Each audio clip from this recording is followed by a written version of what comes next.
So, what if I told you that the history you learned back in school is full of holes? That some of the most basic facts we all know are actually just stories we've been telling ourselves for generations? Well, today, we're not just going to read history, we are going to investigate it. Yeah, you heard me right. Think of this as a detective agency for the past. We're about to reopen some of history's biggest cases. You know, the ones everyone thought were solved. And we're going to follow the new evidence no matter where it takes us. So go ahead and grab your magnifying glass. Let's solve some mysteries. All right, here's what's on the docket tonight. These are our 4 main case files. We're going to start by questioning the very story of humanity itself. Then we'll uncover some key figures who are basically written out of the script. After that, we'll look at some ancient tech that just shouldn't exist. And finally, we're going to rewrite the stories of entire empires. Okay, let's open up this first file. This one goes deep, tackling the myths we tell about early humans. I mean, what was life really like for our ancestors? The official story might not be what you think. We've all heard this one, right? That life in the past was just nasty, brutish, and short. You hit 35 and you are ancient. But that's not the whole story. It's really just a mathematical illusion.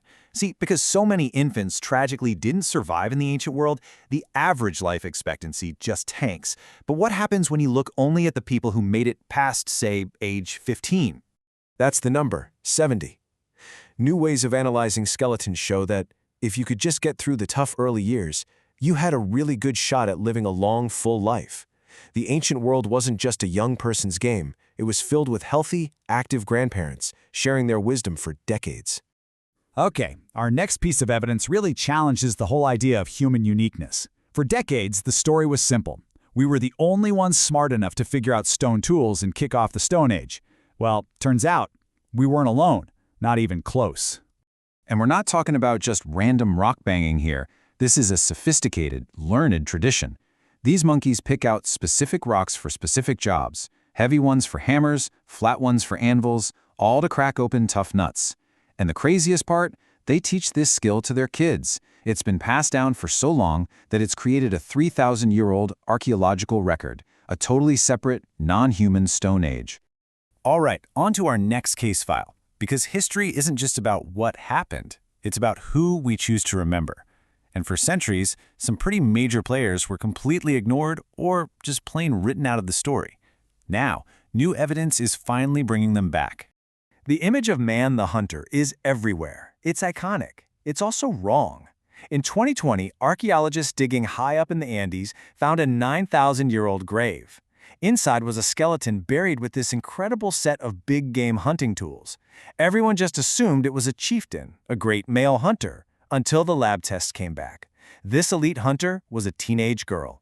And here's the kicker. She wasn't some kind of exception to the rule. This one find made scientists go back and re-examine dozens of other hunter burials all across the Americas. And they realized they'd been making the same old assumptions for years. The evidence now points to a shocking new reality. Maybe up to half of all big game hunters in these societies were women. And this kind of mistaken identity keeps happening. For more than 100 years, one of the most famous Viking graves ever found.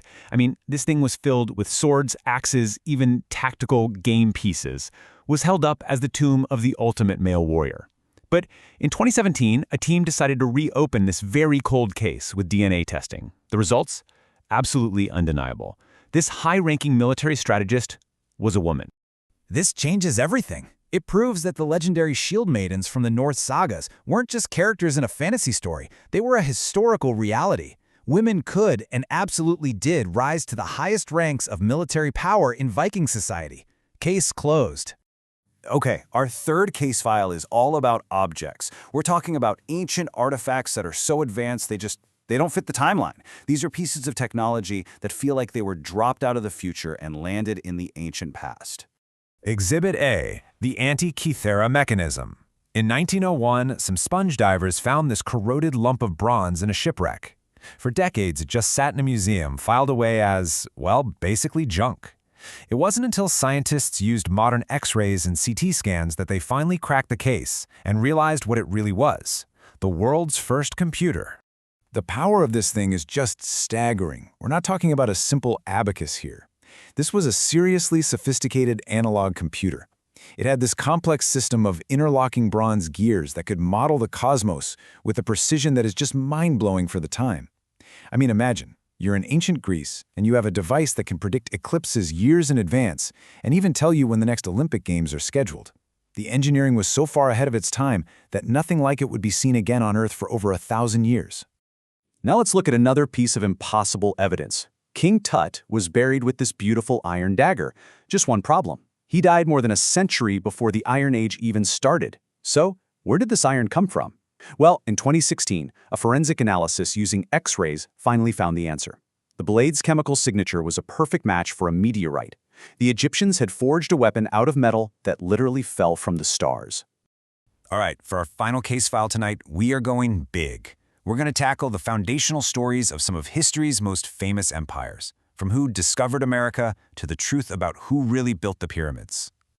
For centuries, the official story is pretty simple. Columbus discovered America in 1492. But the physical evidence tells a very different story. Back in the 1960s, archaeologists in Newfoundland, Canada, literally dug up the foundations of houses and workshops from a Viking settlement. The proof was right there in the dirt. Norse explorers, led by Leif Erikson, had landed and settled in North America around the year 2000, nearly 500 years before Columbus was even born. There's probably no image more burned into our collective minds than slaves being whipped while building the Great Pyramids. It's a powerful story we've seen in movies forever, but it's just not true. Archaeologists have actually excavated entire villages right next to the pyramids where the builders lived, and the evidence they found paints a completely different picture. Looking at the evidence from these villages, the picture is not of slavery, but of a professional, respected workforce. These people lived in organized towns with their families. They were paid in bread and beer, they had access to expert medical care if they got hurt on the job. We even have records that show they took sick days and organized what might just be the world's first labor strike to demand better rations. This wasn't slavery. This was a massive, state-funded national project built by skilled, paid citizens. So, after all this, what's the takeaway? Well, it means that history isn't just some dusty old book of facts that's set in stone. It's a living, breathing investigation. You could even say it's an active crime scene where new clues are being discovered every single day, forcing us to constantly question everything we thought we knew. And that really leaves us with one last massive question. It makes you wonder, doesn't it? What accepted facts from our own time, the things we all believe without a second thought today, will be completely overturned by the detectives of the future? What truth that we hold right now will become tomorrow's cold case?